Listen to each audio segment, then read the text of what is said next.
To access all full body language videos, breakdowns and analysis, alongside the game that I can't feature here on YouTube, check out the Patreon, the link is in the description. Thanks.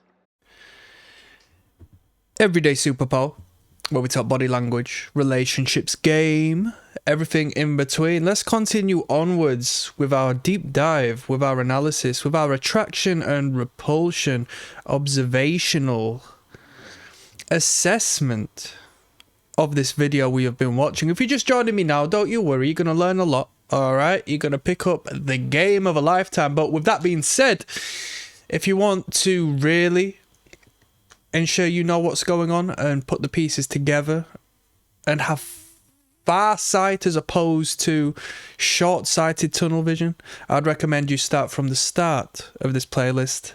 The link will be in the comment section. Now, we've just had this lady finish off. Lovely little Barbie girl in pink. Very feminine, very beautiful. She exposed that she was actually in a mock relationship with this guy. So they have business dealings in the past, which makes me question as to whether this is a continuation of such on this particular video to stir up a little bit of drama or something along the lines of that. And now we have the introduction of the tattooed girl who hates tattooed people. All right, let's continue on forwards. I had someone comment as well saying, I gave you a thumbs down for the mask. My brother. Don't hate, appreciate. I gotta conceal my third eye, people, you know what I mean? Come on now. Yeah, I'm down. Okay, cool. Yeah. I want somebody who... You see this, yeah? Any way you want me or no? Yeah, I'm down. Okay, cool. Yeah. I want somebody who you have good ties with your family. You're close to the family. I'm kink friendly. Unlike her, how's the family in your life? Unlike her, how's the family in your life?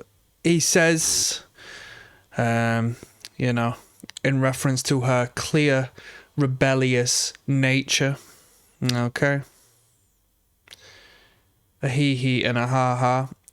Are you ready to jump into this one? This one should be fascinating. Who out there likes tattooed women with an exit? Fucking hell, free advertisements! I heard even when you get YouTube Premium, you get ads nowadays. Like, can you flipping believe it? Right, let me turn this volume down. Let's go. I've no dad. I've no dad, she jumps in. I've no dad. That's the first statement you introduce yourself with. Oh my days. And she says so in a borderline sorrowful yet accepting manner. Okay, now pay attention. As when he speaks to her, engages with her initially, she is not fully engaged with him. Tell me why I think that. Come on, you should know by now. Why do I think she's not fully interested? Why she is not fully interested in him right now as he engages with her? Even though she needs to walk forward and communicate. One of her foot, and we've seen this throughout this playthrough, one of her foot leads offset. Maybe to the camera.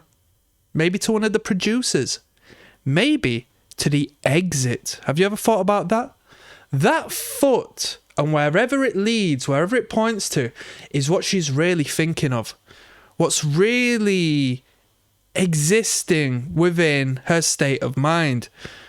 And you have to pay attention to notice things like this, because if you were on a date and you were engaging with this beautiful woman sitting beside you, or across from you per se, and her foot was angled like this towards another man, or angled towards the exit, that is where her mind wants to go. The family in your life. I've no dad. I have no dad. Palms up in the air. Friendly, submissive. You have no dad? You've no dad. He says, I was right.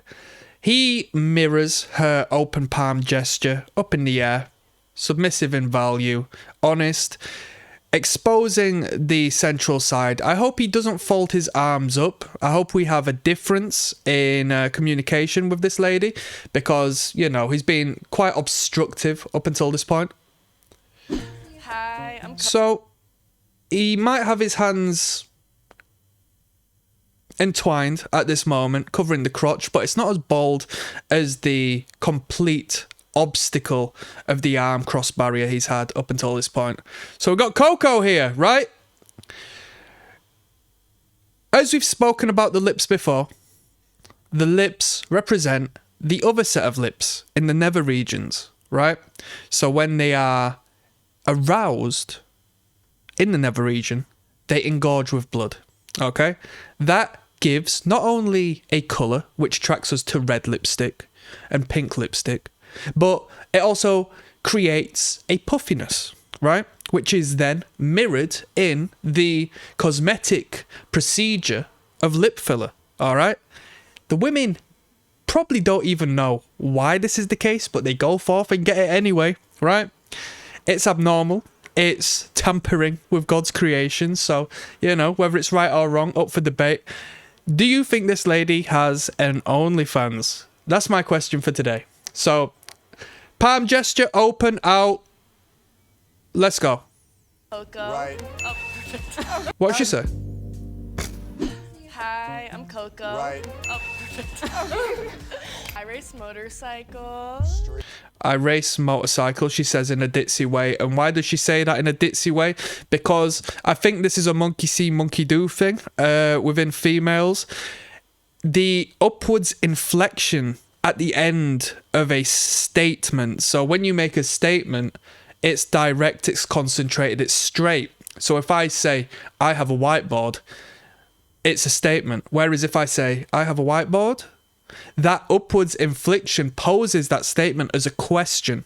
Okay, this is a bit ditzy, a bit preppy, as you Americans would say. It's associated with like a bimbo-esque culture, but women, you know, tend to think it's maybe cute. But if you were to apply this to your means of talking, you aren't going to be taken serious. And I speak to the women here, because you can't pose every statement as a question. It sounds like you're questioning your own state of mind, your own decisions, your own consciousness, right? Left. Just say lime skaters on backhand. I'm also a Girl Scout, like camp counselor. Does that make me sweeter and softer now? People trust you around their Does that make me sweeter and softer now? What's sweet and soft? Word association game. kids. Yeah. I would trust you with mine. She works with kids. Now, the thing is, I got a problem with her being hush and taking it to the bedroom with the whole good with kids thing. You know, I'm not making any accusations. Like, this is she's giving her insight on her, and, you know, they're being friendly in a playful manner. But, you know, don't try to be too overtly sexual when you talk about looking after kids, right? Imagine if a man did that.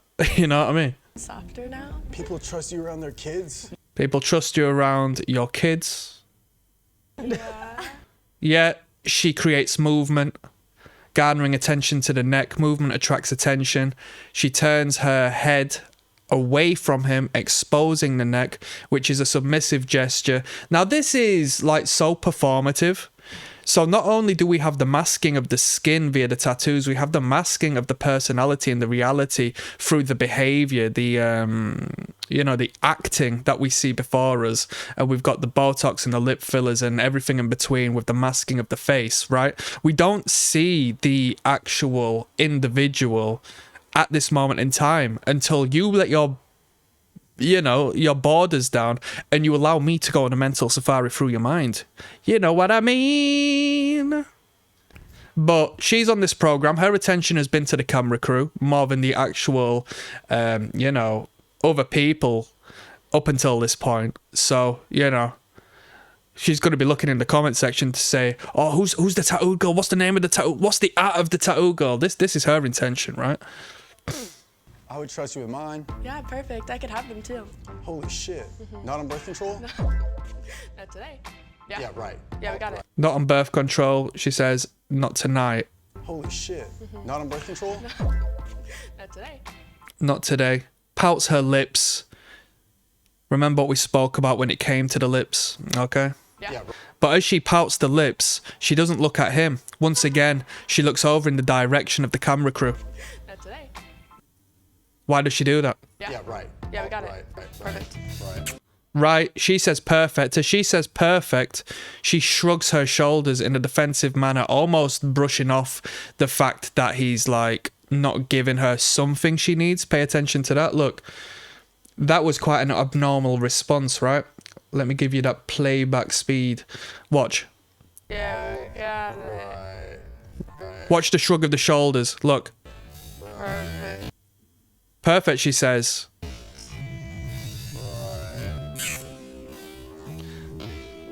I mean, just for the attention she's asking, I would have sent her straight off. I said, nah. just for the sake of it. Just for the sake of it. You know what I mean? Put a bit of pressure on. Do you know what I mean?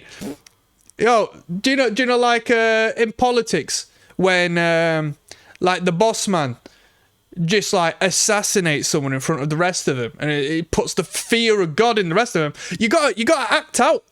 You gotta act out. You gotta say you best behave, or else you face the same fucking. I digress. You turned right. Let me just get this lighting right on me. I'm a little bit dark, right? Let's keep on moving. Right. He straight away says right. All right, because he likes what he sees. Do you know what that means? That means she's not wifey material, you know? Because she's speaking to the lust as opposed to the love. And some might say you don't fall in love without a little bit of lust first. That's up for debate, but it's an argument I've heard. So, chest protruding, representing the derriere, representing the anus, okay? Let's not get it twisted. That's exactly what it is. When you use the word anus, things are perceived a little bit different, aren't they? Right? Anyway, we're going to see how she engages with this guy in the next video. I'll see you there. To access all full body language videos, breakdowns and analysis, alongside the game that I can't feature here on YouTube, check out the Patreon. The link is in the description. Thanks.